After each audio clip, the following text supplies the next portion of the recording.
नमस्कार दोस्तों, आज मैं आपको एक ऐसी कहानी सुनाने जा रहा हूं जो साइंस फिक्शन से कम नहीं। सोचिए, आप दुनिया के एक आखिरी छोर पर खड़े हैं, एक ऐसा अनजान अनइनहैबिटेड आइलैंड जहां इंसान का नाम ओ निशान नहीं।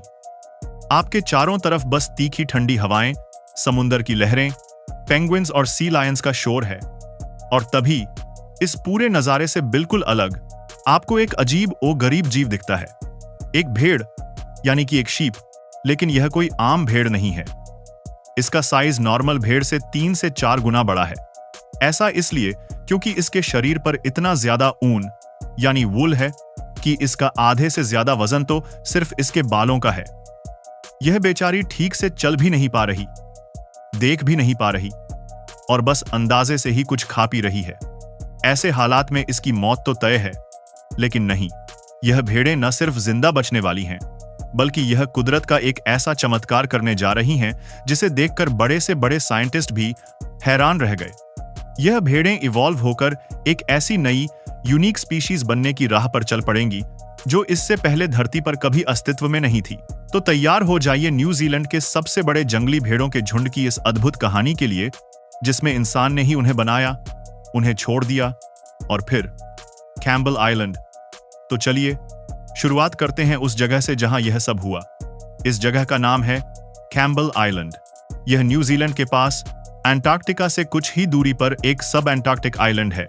इसे 1810 में एक ऑस्ट्रेलियन कैप्टन ने डिस्कवर किया था। कुछ सालों तक यह सी लायंस और वेल्स का शिकार होता रहा। फिर 1896 में न्यूजीलैंड की सरकार ने इस आइलैंड को लीज पर देना शुरू कर दिया। इसका मतलब था कि कोई भी आदमी सरकार से इस जमीन को रेंट पर ले सकता था और वहां पशुपालन यानी लाइव स्टॉक फार्मिंग कर सकता था। कैम्बल आइलैंड की किस्मत में भी यही लिखा था। सबसे पहले एक मिस्टर गॉर्डन ने इसे लीज पर लिया और वहां 400 भेड़ें भेज दी, लेकिन उनका काम चला नहीं और जल्द ही कैप्टन टकर ने इस आइलैंड को अपने अंडर ले लिया। उनका प्लान बड़ा था। उन्होंने इस आइलैंड को एक बड़ी शीप फार्म में बदलने का सोचा। भेड़ों का आगमन कैप्टन टकर ने अगले कुछ सालों में कम से कम 3 बार हजारों की संख्या में भेड़ें इस आइलैंड पर लाए। रिकॉर्ड्स के मुताबिक इनमें से ज्यादातर भेड़ें मेरिनो ब्रीड की थीं, जो अपने बेहतरीन ऊन के लिए जानी जाती है।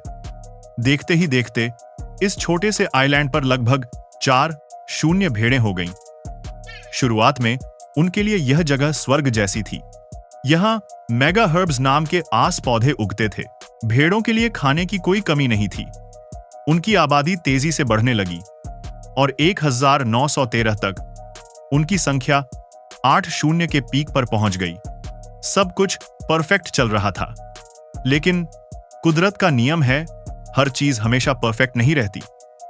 इंसानों ने छोड़ा सा जैसे जैसे भेड़ों की संख्या बढ़ी, उन्होंने आइलैंड की वेजिटेशन यानी घास फूस को तेजी से खाना शुरू कर दिया। धीरे धीरे खाने की कमी होने लगी। इसका असर भेड़ों की सेहत और उनसे मिलने वाले ऊन पर पड़ा। बिजनेस में मुनाफा कम होने लगा और फिर 1931 में आइलैंड के मालिक ने हार मान ली और बिजनेस बंद कर दिया। और उन्होंने न सिर्फ बिजनेस बंद किया, बल्कि वो वहां काम कर रहे मजदूरों और उन 4,000 भेड़ों को उनके हाल पर छोड़कर हमेशा के लिए चले गए। सोचकर देखिए, 4,000 पालतू भेड़ें जो पूरी तरह इंसानों पर निर्भर थे, अब एक अनजान वीरान आइलैंड पर अकेले थे। उनकी किस्मत में अब क्या लिखा था? मौत। देखिए, पालतू भेड़ें, खासकर मेरिनो जैसी ब्रीड, जंगली जीवन के लिए बिल्कुल भी नहीं बनी होती। इंसान ने उन्हें हजारों सालों में सिर्फ ऊन पैदा करने के लिए तैयार किया है। उनके जिस्म से नेचुरली ऊन झड़ता नहीं है। अगर साल में एक बार उनकी शीरिंग यानी ऊन की कटाई ना की जाए तो उन पर इतना ऊन जमा हो जाता है कि उनका चलना फिरना, खाना पीना सब मुश्किल हो जाता है। ऑस्ट्रेलिया में बैरक नाम का एक भेड़ मिला था जो कई सालों से भटक रहा था। जब उसे बचाया गया तो उसके शरीर पर 35 किलो से ज्यादा ऊन था। वो बेचारा देख नहीं पा रहा था, चल नहीं पा रहा था और मौत के कगार पर था। कैम्बल आइलैंड की भेड़ों का भी यही हाल होने वाला था। ऊपर से इन भेड़ों में शिकारियों से बचने की कोई काबिलियत नहीं होती। एक छोटा सा हमला भी उन्हें मार सकता है। तो सभी ने मान लिया कि यह भेड़ें कुछ ही सालों में खत्म हो जाएंगी।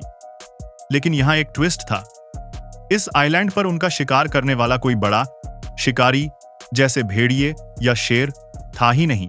कुदरत का करिश्मा अब यहां से शुरू होता है, कुदरत का असली खेल, जिसे हम नेचुरल सिलेक्शन या सर्वाइवल ऑफ द फिटेस्ट कहते हैं।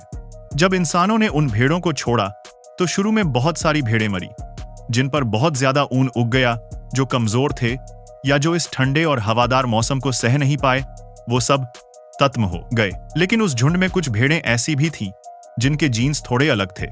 शायद उन पर ऊन थोड़ा कम उगता था, या उनके जिस्म इस कठोर मौसम को झेलने के लिए थोड़े ज्यादा मजबूत थे। सिर्फ वही भेड़ें जिंदा बची और उन्होंने आगे बच्चे पैदा किए। उनके बच्चे अपने माँ बाप से भी ज्यादा मजबूत पैदा हुए, क्योंकि उन्हें विरासत में सर्वाइवर जीन्स मिले थे। यह ऐसी ही बात है दोस्तों, दोनों बिल्कुल हमारे इंडिया के स्ट्रीट डॉग्स की तरह। उनके पूर्वज भी पालतू ही थे, लेकिन सड़कों पर रहते रहते उन्होंने अपने आप को इस अनजान माहौल में जीने के लिए ढाल लिया। आज हमारे देसी कुत्ते कितने टफ, स्मार्ट और बीमारियों से लड़ने में माहिर होते हैं। कैम्बल आइलैंड पर भी यही हुआ। यह एक फास्ट फॉरवर्ड एवोल्यूशन था। पीढ़ी दर पीढ़ी सिर्फ सबसे ताकतवर भेड़ें ही जिंदा बचती गईं, और 40 साल के अंदर वहां एक ऐसी भेड़ों की यौज तैयार हो गई जो अब पालतू नहीं बल्कि जंगली बन चुकी थी। एक नई प्रजाति का जन्म, birth of a new breed.